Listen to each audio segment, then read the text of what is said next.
Okay, this is just a quick addendum follow-up to part 7, the 7th argument against the Trinity. There was one thing I failed to include that I wanted to discuss there. So I pointed out that ultimately the difference, by implication,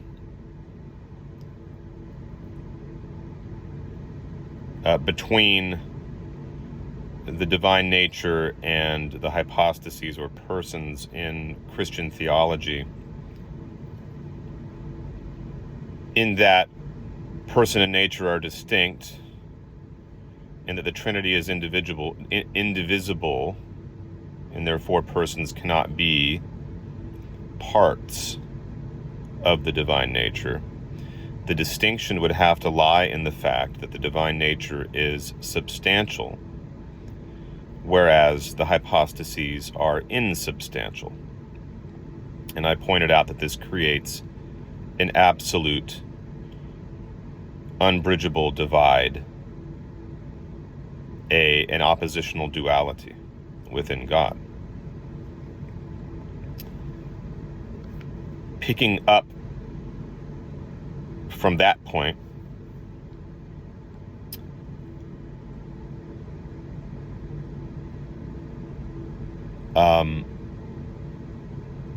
multiplicity is derivative of oneness.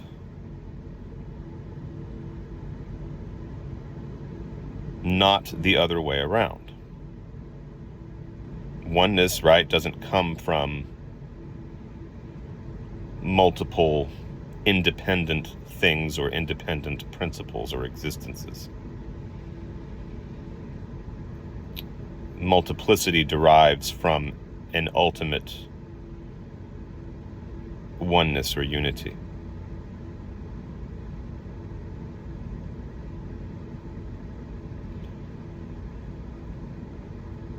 So the Christian is correct to define the persons or to explain the existence of the hypostases relative to the divine nature, in terms of the divine nature, by saying the persons are, fill in the blank, of, in this case, modes, of the divine nature. That's correct. But, ironically, that which is insubstantial in this case corresponds to the multiplicity of persons rather than to the essence or principle of oneness.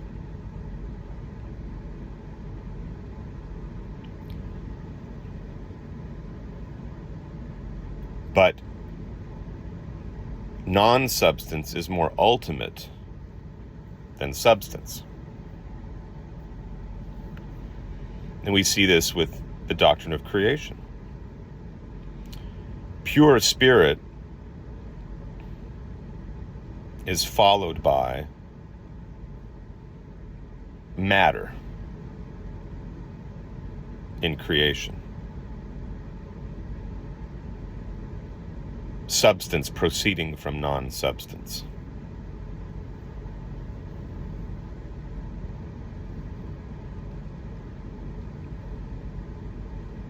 Multiplicity proceeding from oneness,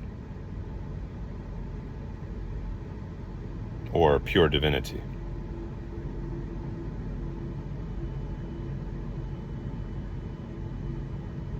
But what they've done here is to reverse that. They have ascribed non-substance to the principle of plurality, which is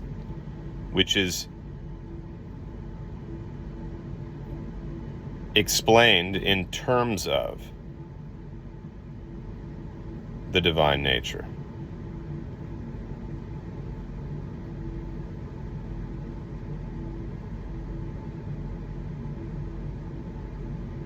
But you can't have non-substance proceed from substance.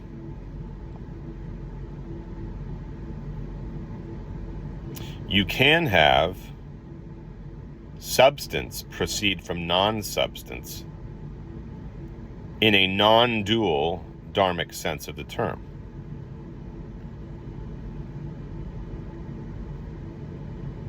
If instead of thinking in terms of non-substance versus substance, so-called non-substance is simply the ultimate, infinite, divine substance in its subtlest form.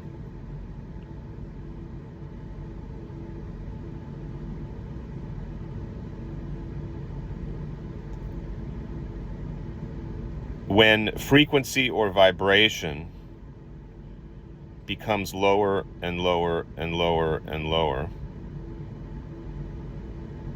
and you start stacking these dimensions one on top of the next in descending order,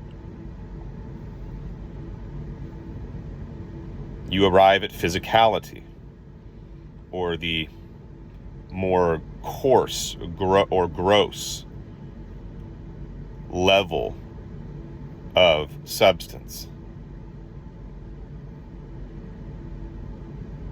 So in non-dual spirituality, the self-awareness of Shiva does not represent a state of absolute stillness set in contrast with these various vibrational states that make up the substantial layers of creation. Because there's no duality, there are simply gradations. So God himself, Shiva, in his pure self-awareness, still experiences vibration, because he is intrinsically dynamic, and his dynamic power is Shakti, the goddess, the Shakti principle, the feminine principle, or the sacred feminine.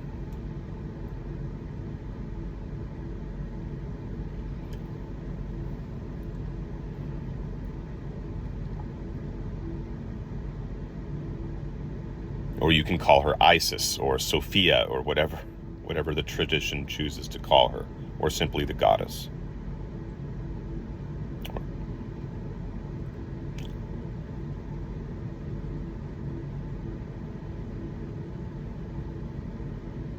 So there is no duality between stillness and movement, vibration and non-vibration, substance and non-substance. Why is that? Because all manifested existence, all of creation, every part of the universe is divine. It is identical with the being of God. It is part of God's body, part of his Shakti. It is the goddess in its various manifestations. The body of Shiva, the dynamic power of Shiva.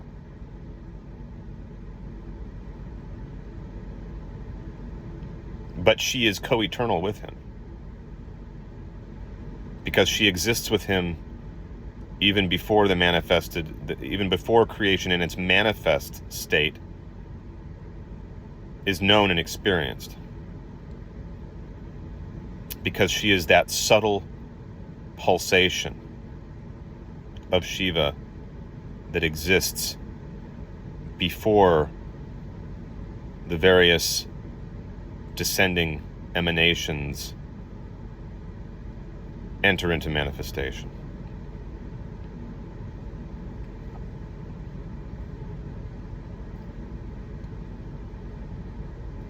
God does not need to incarnate as one of multiple members of a Trinitarian Godhead, as a human being who must suffer and die and rise again. Because in the very act of voluntarily manifesting himself, God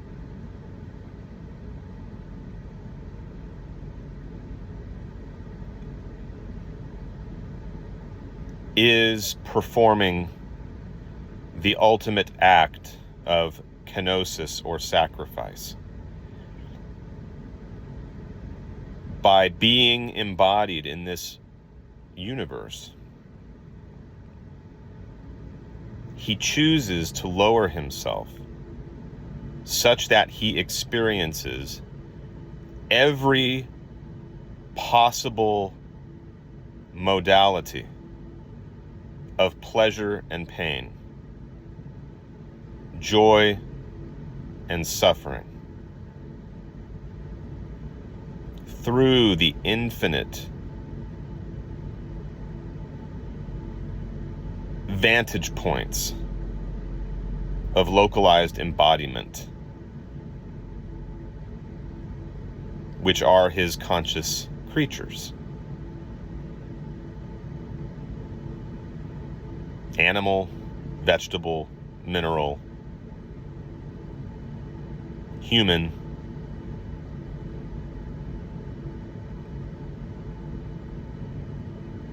and godlike, meaning the demigods and goddesses, celestial beings.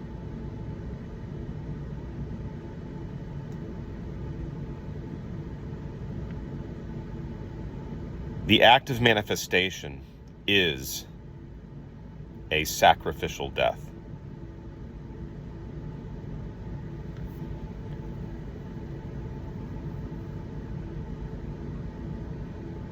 And then that death returns to itself.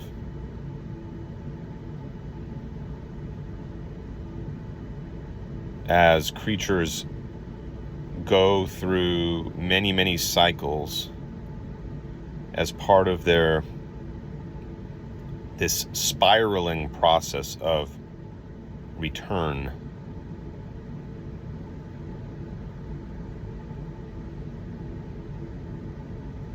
to the fullness of infinite awareness.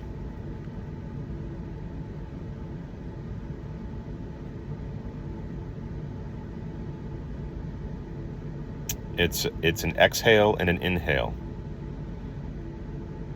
We go out and then we return to our source.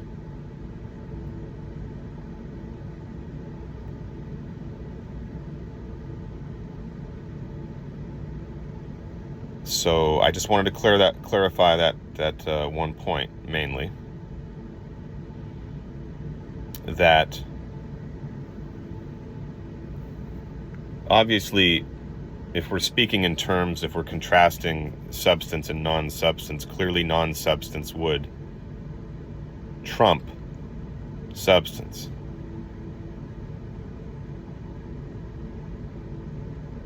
And the one trumps the many because the many don't have an independent existence. They don't have a mutually independent existence. They have a common origin in the one. So they are right to see, to explain the persons in terms of the nature when they say that persons are modality of the divine nature.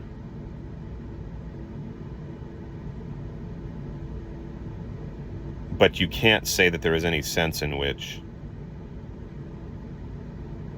non-substance derives or has its existence explained in terms of substance. You can't do it.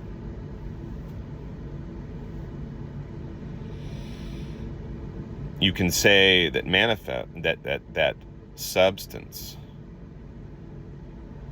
if we define that in terms of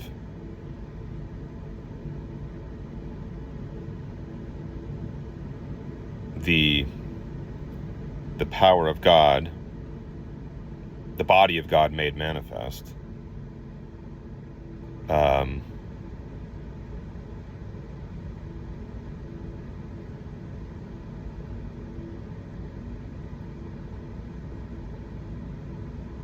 coming into existence from non-substance, if we define non-substance as simply the non-manifest state of God's body. But there isn't somehow not a body followed by a body. That would be dualism.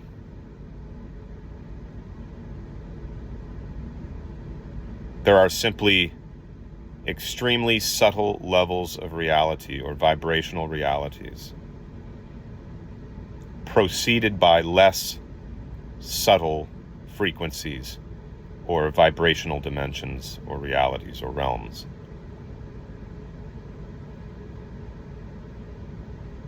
To summarize again, there is no sharp duality or contrast between substance and non-substance, vibration and non-vibration,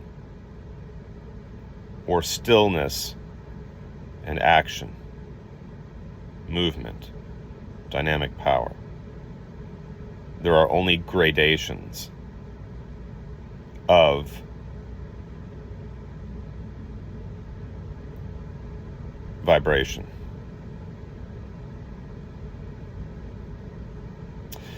So have yourselves a good evening, and I will hopefully have these uploaded soon and get started. I already got started on the book I mentioned before.